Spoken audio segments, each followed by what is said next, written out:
ഇന്ന് തന്നെ ഡൗൺലോഡ് ചെയ്യൂ. കാണൂ നിങ്ങളുടെ ഫേവറേറ്റ് ഷോസ്. അല്ല, വരുൺ എവിടെ? വരുൺ ഇപ്പൊ ഇവിടെ ഉണ്ടായിരുന്നു. ഹാളിലെങ്ങാനും കാണും.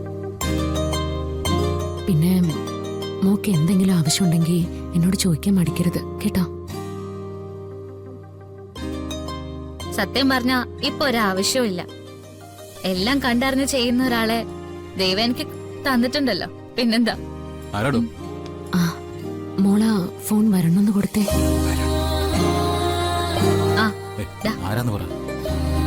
അത് ശബ്ദം കേൾക്കുമ്പോ മനസ്സിലാവും. ഹലോ ഹലോ വരുൺ, താങ്ക്സ് ഉണ്ട് കേട്ടോ. ഇപ്പൊ ഒരു താങ്ക്സ്.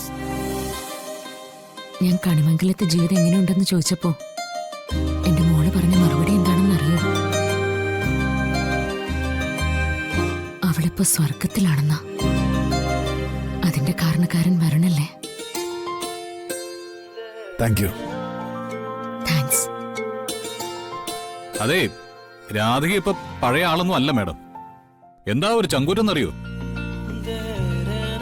ഒരാള് ആവശ്യമില്ലാത്തത് ഇങ്ങോട്ട് പറഞ്ഞ കൃത്യമായിട്ടുള്ള മറുപടി അങ്ങോട്ട് തിരിച്ചു പറഞ്ഞു. ആ പോയി പോയി എന്നെ കൈവയ്ക്കുമെന്ന് എന്റെ ഒരു പേടി. എന്റെ മോൾ അങ്ങനെയൊന്നും ചെയ്യില്ല. ആരെ ബഹുമാനിക്കണം, ആരോട് എതിര് പറയണമെന്നൊക്കെ അവർക്ക് നന്നായിട്ട് അറിയാം. നിങ്ങൾ സന്തോഷത്തോടെ ജീവിക്കുന്നെന്ന് കേട്ടാ അതിനപ്പുറം എന്റെ ജീവിതത്തിൽ വേറൊന്നും വേണ്ട. സത്യത്തില് ഫിദ മേഡത്തിന്റെ സംസാരം കേട്ടാ എന്താ തോന്നുന്നറിയോ? ഫിദ മേഡം രാധികയെ പ്രസവിച്ച അമ്മയാണെന്ന്.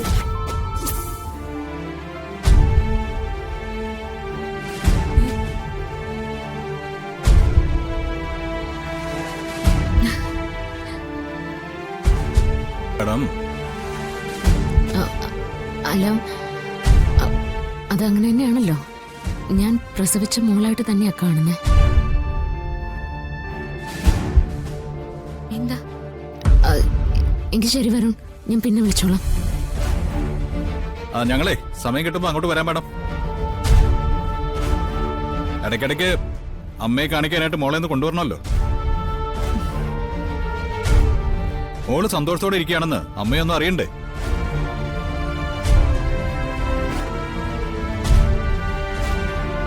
ശരി.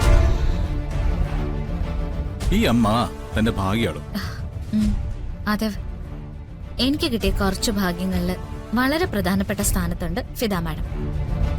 എടുത്തി പെട്ടെന്ന് വരുൺ അങ്ങനെ പറഞ്ഞപ്പോ എന്തോ ഒരു സംശയം ഉള്ളിൽ തട്ടിക്കാണൂന്ന് എനിക്കൊരു പേടി. അത് ഈ ഒളിച്ചോടി നടക്കുന്നത് മനസ്സിലുള്ളതുകൊണ്ടാ. വരുൺ അങ്ങനെ തിരിച്ചറിഞ്ഞിട്ടുണ്ടെങ്കില് ആ നിമിഷം തന്നെ രാധികയോട് പറയില്ലേ? അപ്പൊ പേടിക്കാനില്ല അല്ലേ? ഇല്ലെന്നേ. തൽക്കാലം മോള് വിവരം അറിഞ്ഞില്ലല്ലോ. അവള് സന്തോഷത്തോടെ ജീവിക്കുന്നെന്നറിഞ്ഞില്ലേ? ആ സന്തോഷം മതി ശ്യാമേ. അതെ, കൂടുതൽ ടെൻഷനൊന്നും എടുത്തു വയ്ക്കാൻ നിൽക്കല്ലേ.